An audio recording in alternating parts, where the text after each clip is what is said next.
Welcome friends. અત્યારે આપણે ગાલાના paper number 6ના section ઈનું solution કરવાનું છે. અગાઉ આપણે પેપર નંબર 6ના સી અને ડી સેક્શન અપલોડ કરી દીધા છે ઓલરેડી. હવે આપણે સેક્શન ઈનું સોલ્યુશન સ્ટાર્ટ કરીએ. તો ફર્સ્ટ વન છે એ 48 નંબરનો ઈમેલ છે.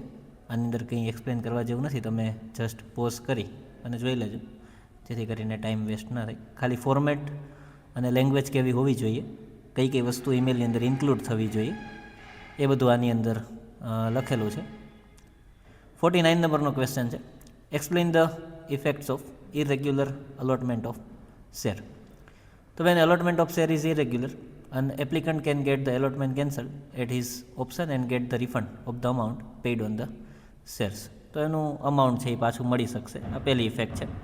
The applicant get the irregular allotment cancelled if any loss has been incurred by him due to such allotment. તો જે શેર હોલ્ડરને અથવા તો એપ્લિકન્ટને કંઈ જો લોસ જતો હોય આની અંદર ઇરેગ્યુલર અલોટમેન્ટમાં, તો એ ઇન્ક્યોર્ડ પણ કરી શકે અને કેન્સલ પણ કરી શકે. The time limit for the same is as under. તો application for cancellation of share allotment can be made within 2 months of first statutory meeting. તો એની જે ફર્સ્ટ સ્ટેચ્યુટરી મિટિંગ જે છે 2 મંથની અંદર થાય એ દરમિયાન કેન્સલેશનની એપ્લિકેશન છે આપી દેવાની. સેકન્ડ વન છે, application can be made within 2 months of allotment of share if allotment was done after the first statutory meeting.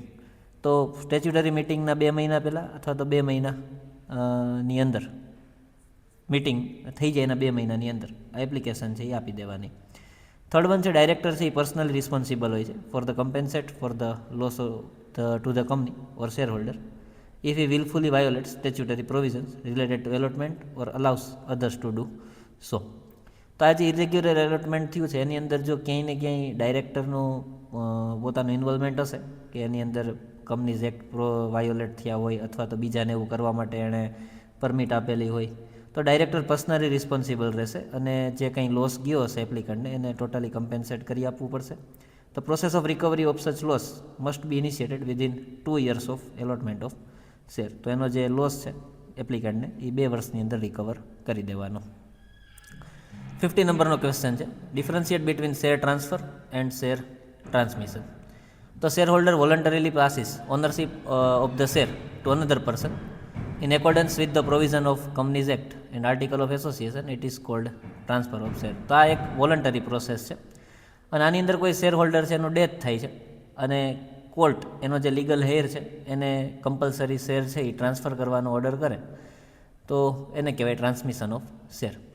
It is voluntary transfer. Share holder may transfer the shares at any time, ગમે ત્યારે આ છે એ થઈ શકે. Transmission of share છે એ ક્યારે થાય? તો takes place in case of death, insolvency or person being declared as lunatic and death of owner in single person company. તો આ ચારમાંથી કોઈ એક સિચ્યુએશન વખતે ટ્રાન્સમિશન છે એ કરવાનું થાય. થર્ડ વન છે, વોલન્ટરી ટ્રાન્સફરની અંદર free consent of both parties essential. Share ટ્રાન્સમિશનની અંદર આ ફ્રી કન્સેન્ટ લેવું જરૂરી નથી, કેમ કે એક પાર્ટી છે એનું તો ઓલરેડી ડેથ થઈ ગયું છે અથવા તો એ કેપેબલ નથી. ફોર્થ વન છે, share transfer is valid agreement between 2 parties. So consider is essential.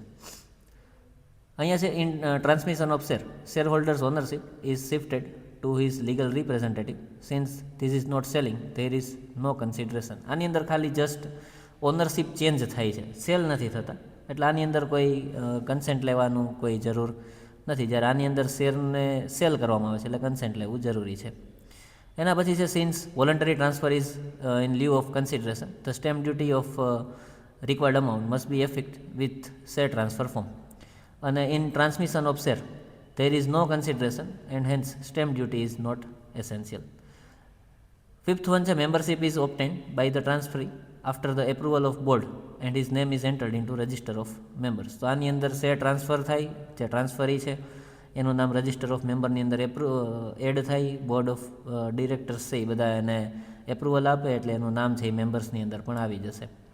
આની અંદર જે લીગલ રિપ્રેઝેન્ટેટિવ છે જેનું ડેથ થયું છે અથવા તો જેના નામે શેર ટ્રાન્સમિટ થયા છે એ એની પાસે રાઇટ છે મેમ્બર બનવાનો and he claim for dividend, અને ડિવિડન્ડ પણ મળી શકશે. એના પછી જે the procedure and approval of the board of director is required following the provision of article of association. તો આર્ટિકલ ઓફ એસોસિએશન પ્રમાણે બોર્ડ ઓફ ડાયરેક્ટર્સનું આની અંદર એપ્રુવલ મળવું જરૂરી છે. આની અંદર શેર ટ્રાન્સમિશનમાં legal representative sends evidence supporting its rights to the company. મતલબ કે એને આપવું પડશે. જો ઓનરનું ડેથ થયું હોય તો એનો સન છે, અથવા તો લીગલ હેર છે, અથવા તો લ્યુનેટિક માઇન્ડનો થઈ ગયો છે, ઇન્સોલ્વેન્ટ થઈ ગયો છે, આવા કોઈ પણ સિચ્યુએશનની અંદર એને પોતાના એવિડન્સીસ છે એ આપવા પડશે. Board of director may refuse to transfer shares if such refusal is in the interest of company. તો બોર્ડને એવું લાગે તો એ અટકાવી પણ શકે. આની અંદર generally the director of company can not refuse transmission of share. તો આની અંદર એવું બને ત્યાં સુધી નથી થતું. તો original share holder does not have any responsibility after the procedure of transfer of share is completed.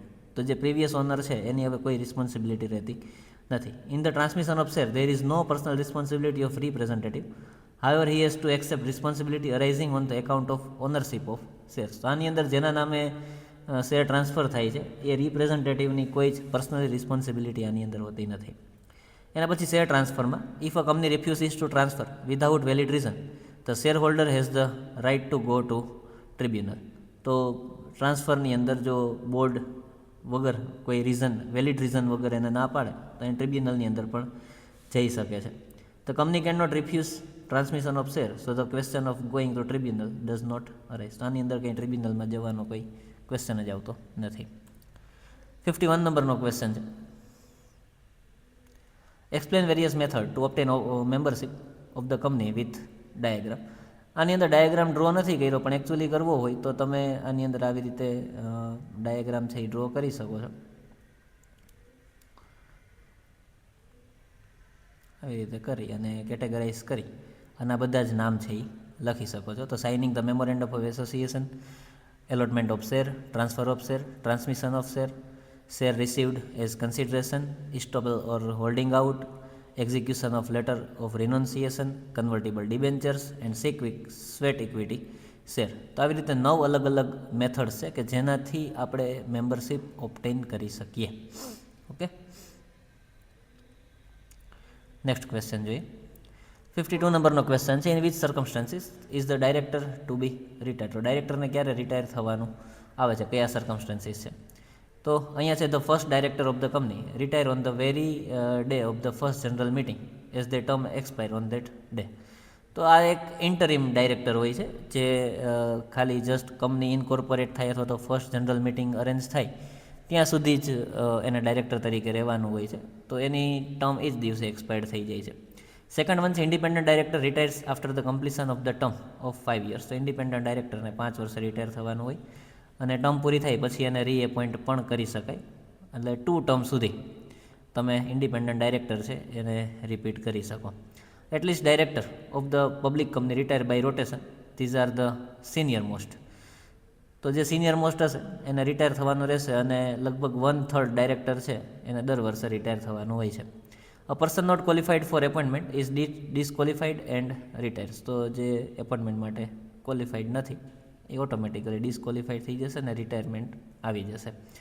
If a retiring director informs the board of director through written notice his unwillingness for reappointment he retires. હવે in case કોઈ director independent ડાયરેક્ટરને ફરીથી reappoint કરવાનું વિચારે છે board, તો એવા ટાઈમે એ પોતે રિટર્ન કન્સેન્ટ આપી દેશે કે હવે એને રીએપોઇન્ટમેન્ટ નથી જોતી અને રિટાયરમેન્ટ થઈ જશે.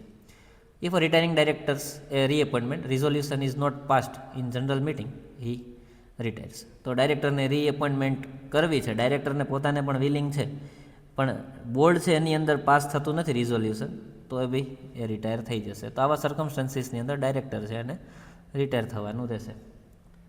એના પછી નેક્સ્ટ ક્વેશ્ચન જોઈએ. Differentiate between ordinary resolution and special resolution. તો કોને ઓર્ડિનરી કહેવાય, કોને સ્પેશિયલ કહેવાય? તો ઓર્ડિનરી રિઝોલ્યુશન, જે રિઝોલ્યુશન એ સિમ્પલ મેજોરિટીથી પાસ થઈ જાય એને આપણે કહીએ છીએ ઓર્ડિનરી રિઝોલ્યુશન. અને સ્પેશિયલ રિઝોલ્યુશન છે એની મેજોરિટીનું સ્ટાન્ડર્ડથી થોડું અલગ હોય છે. ઓર્ડિનરી રિઝોલ્યુશન છે એ 51% મેજોરિટીથી પાસ થઈ જાય છે, જ્યારે સ્પેશિયલ રિઝોલ્યુશન છે એને પાસ કરવા માટે આપણે 75% મેજોરિટી હોવી જોઈએ.